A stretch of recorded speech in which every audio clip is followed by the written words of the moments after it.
उसकी बुद्धि स्थिर हो गई है, निराधार, वो आधार नहीं, कोई निकेत का घर का भी आधार होता है, लेकिन वो निराधार है। और हम पूर्ण निराधार बने बिना भगवान हमको आधार देगा नहीं। द्रौपदी ने जब तक अपने दांतों के बीच में वस्त्र पकड़ रखा था, भगवान ने आधार नहीं दिया। वो वस्त्र छूटा तब भगवान ने आधार दिया।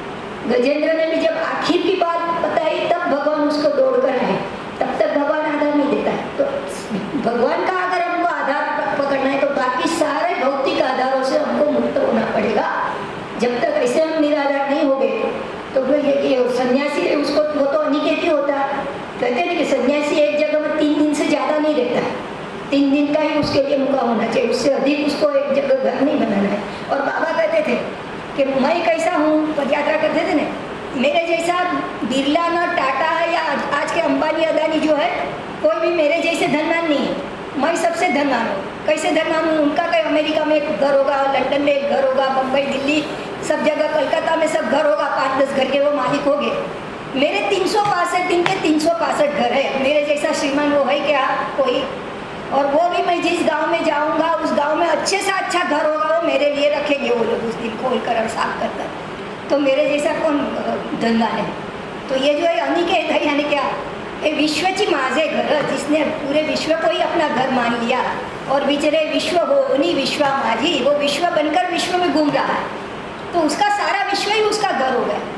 हम लोग भी ये अनुभव करते हैं कि हमने जब भूदान के लिए घर छोड़ा तो हमको कितने सारे घर मिले। अपने साथियों के घर आज भी मैं देखती हूँ कि हमारे जो साथी भूदान के साथी थे उस जमाने में, आज उनके सबके घर हमारे घर है। उनके बच्चे सब मासी और फोई कर ही हमको पुकारते हैं, और अपनी सगी मासी और फोई से जितना संबंध रखते हैं उससे ज़्यादा हमारे साथ संबंध रखते हैं। तो हमारा घर कितना व्यापक हो गया।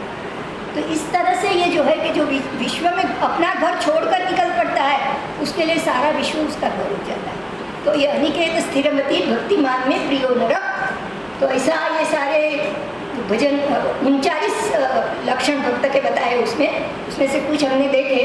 तो ऐसे ये जो लक्षण है भक्त के, आखिर के श्लोक में ये कहते हैं भगवान कि ये सारे जो भक्त लक्षण है धर्म का सार है, और जो उसकी उपासना करता है वो मुझे ज़्यादा प्रिय है। यानी उपासना करने वाला प्रयत्नशील जो भक्त है वो मुझे अतीव में प्रिय। बाकी सब अति प्रिय है, लेकिन ये अतीव प्रिय है, यानी उनसे भी सब ज़्यादा प्रिय है। तो इस तरह से ये भगवान ने 12वें अध्याय में भक्त लक्षणों के द्वारा नई दुनिया हमारे सामने गुण संवर्धन की दुनिया खोल दी है। तो इसलिए ईश्वर भक्त के ये मधुर गुण है। तो 12वां जो भक्ति का अध्याय है, चारों अध्याय वो मधुरता का, यानी वो 11वां अध्याय तो भयानकता का भी साक्षात्कार कराता है, लेकिन भक्ति यानी माधुर्य। तो वो माधुर्य का साक्षात्कार हमको होगा अगर हम भक्त बनकर ईश्वर के पास जाने का प्रयत्न करेंगे।